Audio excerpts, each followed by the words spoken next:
할렐루야. 주님의 은혜가 오늘도 여러분의 삶 가운데 가득하시기를 주의 이름으로 축원을 드립니다. 자, 주님이 참 복음을 전하시면서 생명을 전하시면서 주님이 모독도 받으시고 또 더 견딜 수 없는 건 뭐죠? 알만한 사람들이 되려 역으로 주님을 모독하는 경우가 있다 그랬죠. 바리새인이나 서기관, 오늘 말씀에 등장하고 있는 그 사람들 말고도 오히려 예수를 따르고 예수를 믿는다는 교회와 성도들이 주님을 모독하는 경우가 있다 그랬죠. 그건 다른 게 아니라 내가 예수를 믿는다 하면서도 이건 예수를 믿는 행동이 아닌 것들과 예수를 믿는 증거들이 아닌 것들로 예수님을 따른다 하면서도 예수님에게 오히려 욕을 보이는 경우, 이게 바로 주님을 아는 사람들이 모독하는 경우다라고 말씀을 드렸습니다. 자, 이렇게 하다 보니까 한마디로 이야기하자면 이 세대가 악하고 믿음이 없는 세대다라는 걸 이미 앞서서 판단을 하셨어요. 그래서 오늘 말씀을 보니까 정말 악하고 패역한 세대에 대한 이야기가 아까도 말씀드렸고 또 그 이전에도 말씀드렸습니다. 이 세대를 무엇에 비유할고 또 이 세대는 어떤 세대느냐, 예수님이 이미 말씀하신 겁니다. 이미 앞서서 다 또 얘기하셨고 11장 16절에 이 세대를 또 무엇에 비유할까 해서 슬픔이 있어도 반응이 없고 기쁨이 있어도 반응이 없는, 말하자면 그거죠. 말씀을 전해도 반응이 없는 거예요. 이게 이제 악한 세대의 특징이라는 거죠.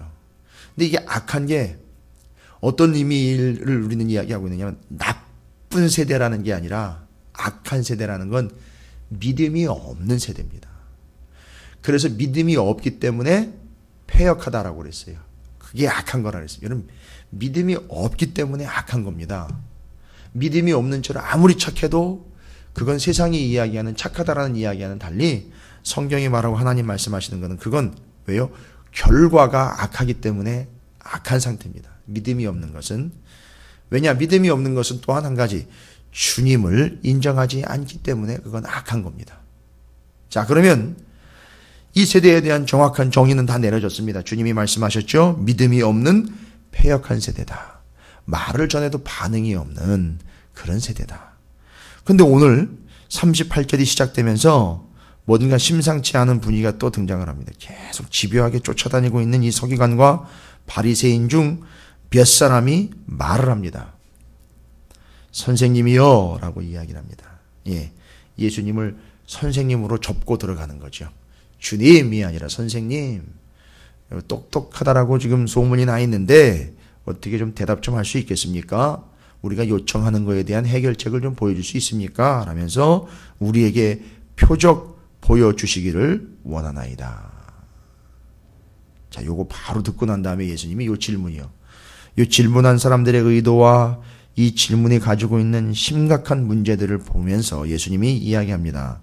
예수님이 대답하여 이르시되 악하고 음란한 세대가 표적을 구하나 선지자 요나의 표적밖에는 보일 표적이 없느니라. 참 39절은요. 많은 걸 생각하게 하는데 생각하다 보면 정말 심각하다라는 걸 알 수밖에 없죠. 예수님이 대답하십니다. 표적을 보여달라 이거죠. 근데 이 서기관과 바리새인들이 예수님께 표적 보여달라고 했을 때는 더 확실한 뭘 좀 보여달라는 거예요. 더 확실한 더 큰 거, 좀 속된 표현으로 빼도 박도 못하는 뭔가 당신이 그거라는 걸 좀 보여달라는 얘기인 거거든요. 아니, 지금까지 보여주고 지금까지 얘기한 건 뭐가 되는 겁니까 도대체? 여러분, 요게 문제가 있는 거예요.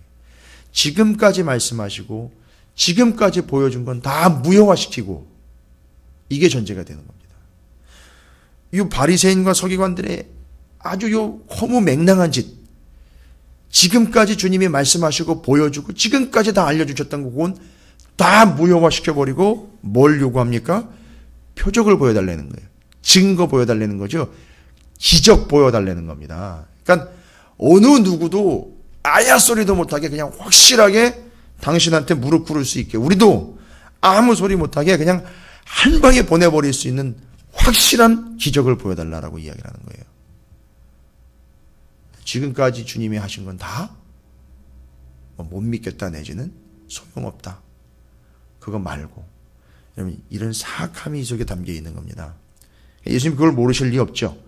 그거에 대해서 예수님이 얘기합니다. 예수께서 대답하여 이르시되 표적을 구하는 세대의 특징이라는 거죠.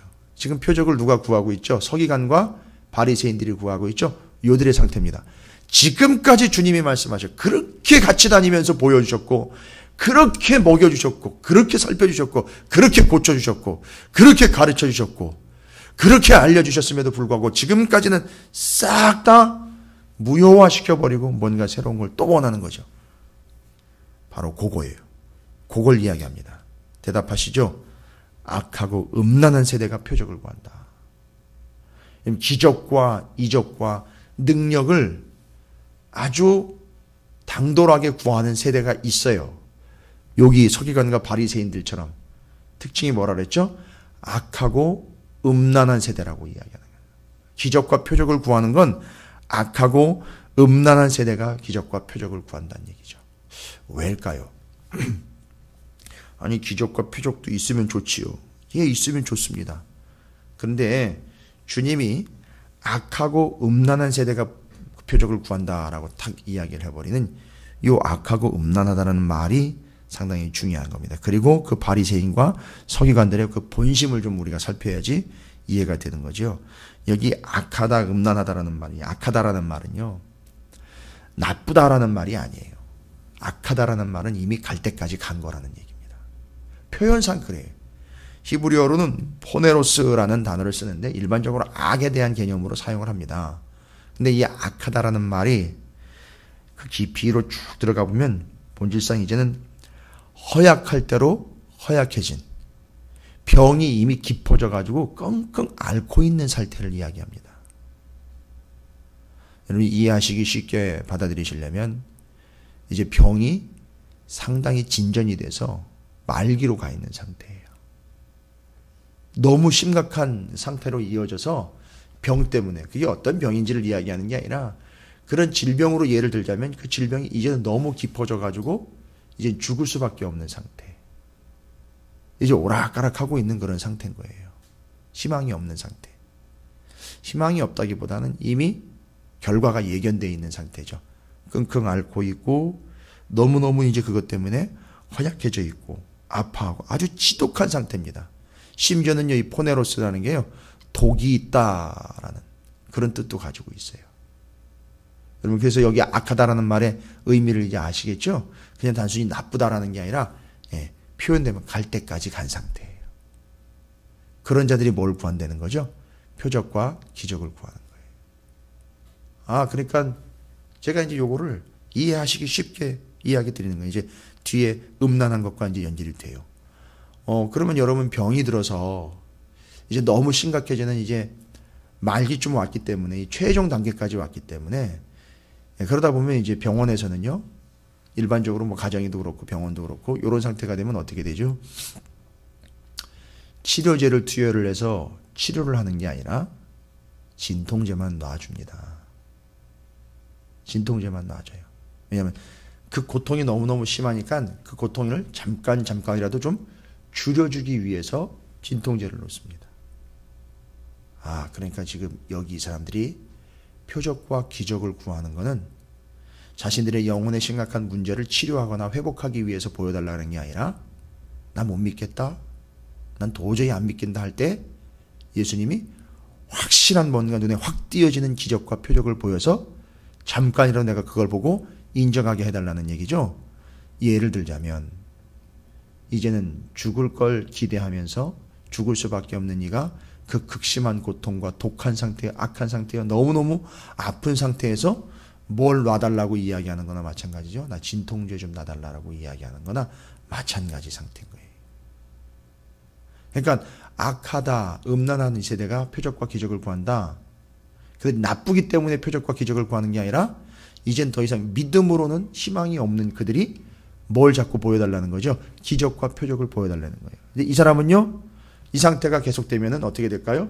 그 진통제를 한번 맞기 시작하면 이제는 더 이상 필요 없어요. 치료도 뭐고 이제 상관이 없어요. 이제는 계속 뭐만 달라는 거죠? 진통제만 달라는 거예요. 이게 음란한 거예요.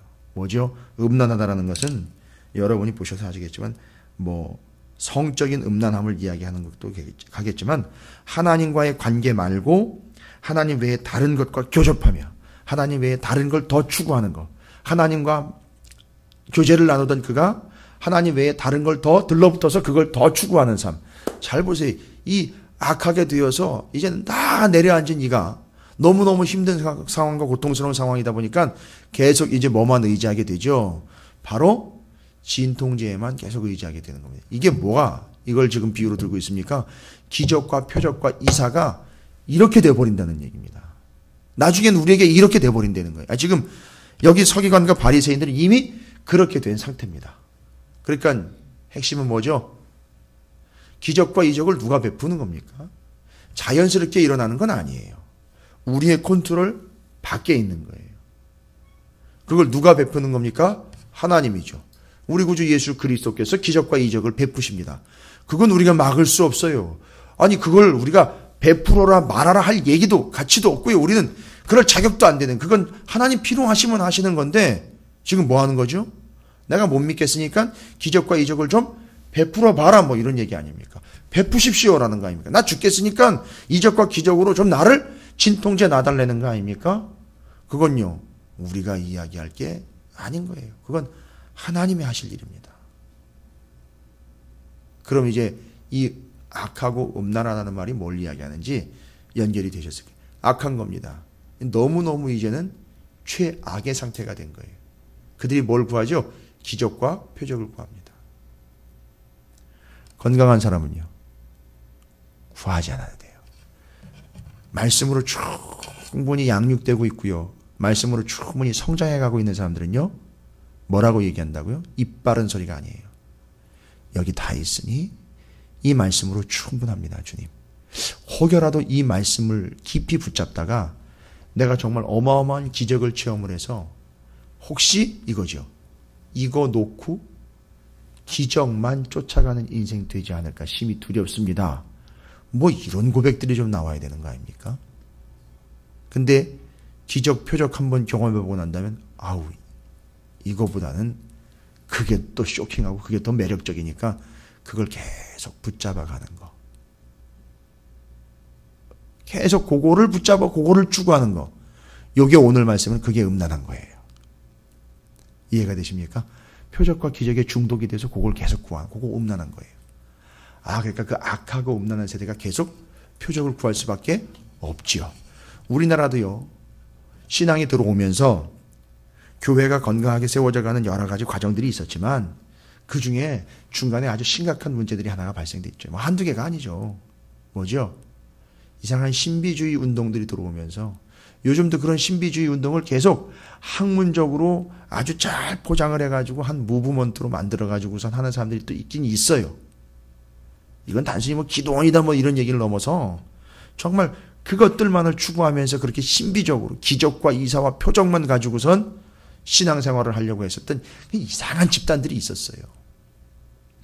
심각한 이단으로까지 발전되지 않았지만 이단의 복음과는 악하고 음란한 세대를 만들어내는데 주범이 우리 교회 가운데도 있었다는 얘기, 교회 역사에도 있었어요. 그 사람들은요 주로 기적과 이적과 표사만을 자꾸 얘기해요. 근데 여기 분명히 나와 있죠. 누가 그걸 구한다고요? 악하고 음란한 세대가 그걸 구한다는 거예요. 주님이 이야기하십니다. 그리고 그 악하고 음란한 세대, 그 악하고 음란한 세대뿐만 아니라 모든 세대에는요 내가 얘기해 줄게요. 이거밖에 없다는 거예요. 그 악하고 음란한 세대한테는 더 이상 표적을 보여줄 필요가 없다는 거예요. 자꾸 표적과 기사를 보여줘 봐야 소용없는 거고, 표적과 기적을 자꾸 보여줘 봐야 더 그것만 붙잡고 가는 음란한 세대가 돼버리니까 예수님 얘기하십니다. 39절에 예수께서 대답하여 이르시되 악하고 음란한 세대가 표적을 구하나 선지자 요나의 표적밖에는 보일 표적이 없느니라. 여기 보십시오. 요나의 기적입니다. 요나의 기적, 요나의 표적이요. 그 뭐죠? 그 요나의 기적, 요나의 표적은 본질적으로 이야기하면 요나가 물고기 뱃속에 3일 동안 들어가 있었던 것, 이것 자체가 아닙니다. 이 요나의 표적은 요나가 하나님의 마음을 알고 자기는 원하지 않는 니느웨를 향하여 가라고 말씀하신 그 뜻에 반하여 다시스로 가다가 물고기 뱃속에 들어가 3일 동안 있다가, 물고기 뱃속이요, 그 컴컴하고 어두침침하고, 누가 그러시더라고요. 일반적으로요, 물고기는 사람 뱃속으로 일면 들어가게 돼 있거든요. 근데 이 사람이 물고기 뱃속으로 거꾸로 들어갔단 말이에요. 그렇죠? 우리는 우리 배로 물고기를 채워 넣습니다. 그런데 이 사람은요, 물고기 뱃속으로 자기로 들어간 거예요. 근데 희한해요. 이 물고기가 어떻게 알고 니느웨로 가야 되는 요나를 니느웨 방향으로 가서 토해냅니다. 그죠? 이 물고기도 어떻게 참 이렇게 사용이 돼버립니다. 이런 기적적인 이야기를 우리가 바라보는 게 아니라 그 뒤에 얘기가 뭐죠? 그렇게 거부했던 그를 물고기를 써서도, 그렇게 물고기를 사용해서라도 저기 니느웨 성에 있는 10만이 넘는 저들, 그 가축들을 포함해서 주님이 사랑하는 그들에게 가서 주의 복음을 전하여 그들이 그걸 받아들이게 되었다라는 사실. 지금 요걸 얘기하는 겁니다. 근데 이게 요나의 표적이라고 탁 얘기하니까 물고기 뱃속에 들어갔던 거? 물론 그건 3일 물고기 뱃속에 껌껌한 데 들어갔다가 다시 토해져 나오게 된 그걸 예수님이 죽음, 무덤으로 들어갔다가 다시 나온 걸 이야기하기도 합니다. 예표하기도 해요. 그런데 요나의 표적은 뭐죠? 그들 니느웨가요, 패역한 백성, 당시에 많은 적들을 만들어냈고요, 이방인들을 막 점령해 가면서 다니면서 사람들 많이 죽였고요, 니느웨로 가고 싶지 않았던 요나의 마음이 거기 이유가 다 표현되어 있지 않습니까? 너무너무 싫은 거예요. 그런데 그들이요, 어떻게 됐죠? 요나가 시큰둥하게 전했어요. 그것도 충분하게 전하지도 않았어요. 시큰둥하게 전했는데 와, 너무너무 효과가, 바로 어마어마한 효과가 나타나는 거예요. 죄다 죄를 뒤집어 쓰고 다 회개의 자리로 물러나 앉은 거 아닙니까? 그리고 그들이 어떻게 됐죠? 그 패역한 그들이 구원을 얻게 되었다라는 사실이에요. 잘 보시죠. 이 요나의 표적 딱 이야기하는 순간 서기관과 바리새인들이 모를까요? 요나의 이야기를요. 알지요. 요나가 어떤 반응을 보였고 그 후로 요나가 어떻게 복음을 전했고 그 니느웨 성이 어떻게 구원을 얻었는지 다 압니다. 눈치가 있으면 요걸 자기들에게 비유를 해야죠. 자기들은 지금 그걸 받고 있는 게 아니라 오히려 기적과 표적만 지금 구하고 있는 상태. 아, 이러다가 구원 못 받는구나. 뭐 이렇게 돼야 되는 거 아닙니까? 근데 더 근본적인 거는요, 요나의 표적밖에는 보여줄 게 없다. 뭐죠? 하나님의 말씀, 구약 성경에 기록된 그 하나님의 말씀 외에는 너한테 이야기해 줄 게 없다. 또 이거 얘기하는 거예요. 이게 본질을 좀 이해하시기 바랍니다. 그리고 이제 설명을 하시잖아요. 요나가 밤낮 사흘 동안 큰 물고기 뱃속에 있었던 것 같이 인자도 밤낮 사흘 동안 땅 속에 있으리라. 아, 이거 얘기하는 거구나.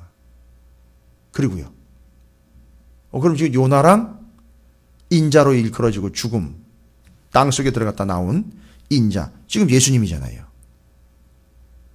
요나가 니느웨 가서 선포했던 이 니느웨가 회개한 거, 지금 주님이 그 요나처럼 땅 속에 들어갔다가 나와 그 요나와 같은 역할을 하고 있는 바로 내가 주님인데, 내가 지금 그 요나처럼 어떻게 하고 있죠?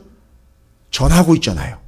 근데 이 서기관과 바리새인들은요, 이 세대는요, 악하고 패 받아들이질 않고 있는 거예요. 그때 그들은요, 전체 성이 구원을 받았어요. 근데 지금은요, 안 받아들이고 있는 거예요. 자, 악하고 패역한 게 지금 바로 드러나는 거예요. 지금 안 받아들이고 있지 않느냐 지금. 요나가 그렇게 해서 가서 전했는데 그 니느웨, 아수르의 수도인 니느웨도 구원을 받았다. 도대체 너희는 뭐 하고 있는 거냐? 너희는 받아들이는 거냐? 안 받아들이니까 주님이 이렇게 얘기하시는 거예요. 그래서 너희는 악하고 패역한 세대다. 이미 받아들일 마음도 없는 주제에 기적과 표적만 요구하고 있다. 너희는 진통제만 요구하고 있다. 악하고 음란한 세대, 바로 너희가 그런 세대다. 내가 지금 여기서 만약에 기적을 베풀면 너희는 무슨 짓을 할지 아느냐? 또 기적과 이적만 붙잡을 거다. 아주 음란하다 이거죠, 너희들이. 주님을 붙잡거나 주님의 말씀을 붙잡는 게 아니라 주님이 베풀어준 기적, 이적. 그러니까 그 다음에 구하는 건 뭐죠? 주님 또 말씀해 주십시오가 아니라 주님, 그 다음에는 또 뭔 기적입니까? 이렇게 나가기 시작한다는 거예요. 그게 악하고 음란하다는 거죠. 심판 때에 잘 보세요. 심판 때에 니느웨 사람들이 일어나 이 세대 사람들을 정죄하리니. 여러분, 이건 아주 상당히 중요하고도 도전적인 표현이에요. 그때 니느웨 사람들이요, 이방인이었던 그 니느웨 사람들, 그렇죠. 그때 만약에 진짜 회개하고 하나님께로 돌아왔다면 그들이요, 구원받은 사람들 아닙니까? 심판 때에 오히려 그 니느웨, 아수르의 니느웨 사람들이 일어나서 이 세대 너희 유대인들을 너희들을 네 악하고 사악한 너 바리새인과 너 서기관 나한테 지금 기적 베풀어 달라고 요청하고 있는 너를 심판하러 나올 거다. 너를 심판하고 나올 거다. 너를 심판할 자가 될 거다 되려. 이건 무서운 말이죠. 예수님이 아주 정확하게 찔러서 정리합니다. 그리고 거기서 끝나지 않죠? 42절에 그 심판 때 또 누가 나옵니까? 남방 여왕 스바 여왕이 있지 않습니까? 솔로몬에게 찾아왔던 그 여자, 그 왕. 이 세대 사람들을 또 정죄합니다. 이는 그가 솔로몬의 지혜로운 말을 들으려고 땅 끝에서 왔음이거니와 솔로몬보다 더 큰 이가 여기 있느니라. 왜 이 이야기를 할까요? 악하고 패역한 세대의 특징. 요나가 전했는데 니느웨가 회개하고 받아들였어요. 솔로몬이 전했는데 그 여자 왕이 그 말씀을 받아들이고는 그걸 그대로 받아들이고 순종했죠.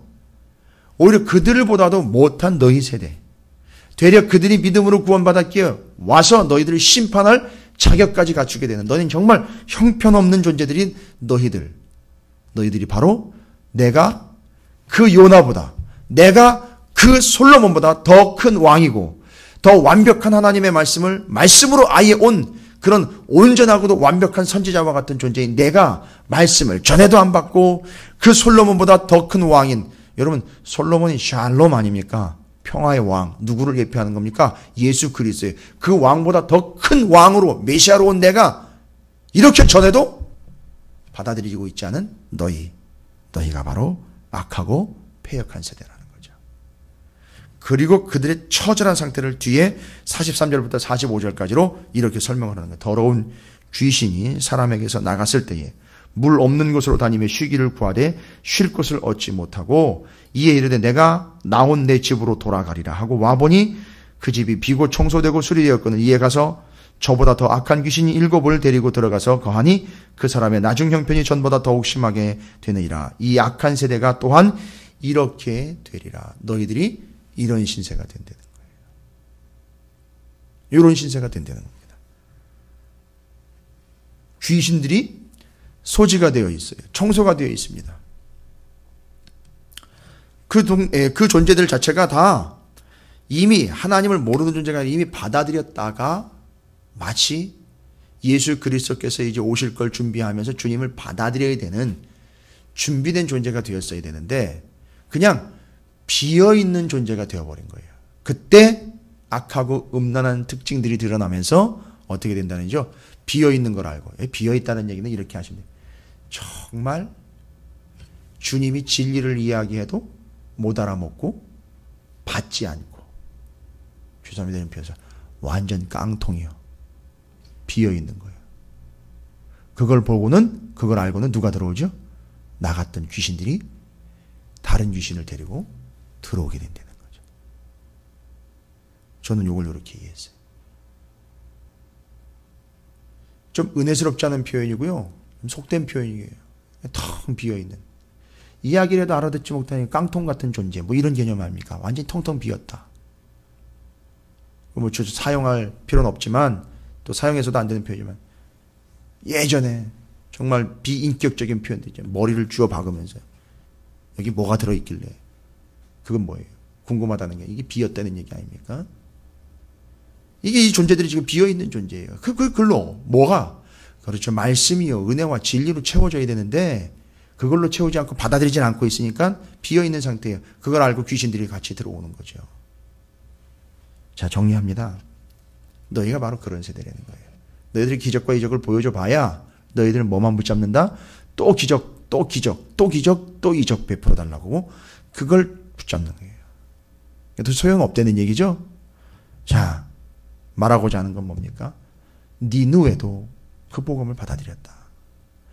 그 스바의 여왕도 그걸 받아들였다. 너희는 안 받아들이고 있다. 너희는 기적과 이적과 표적만 구하고 있다.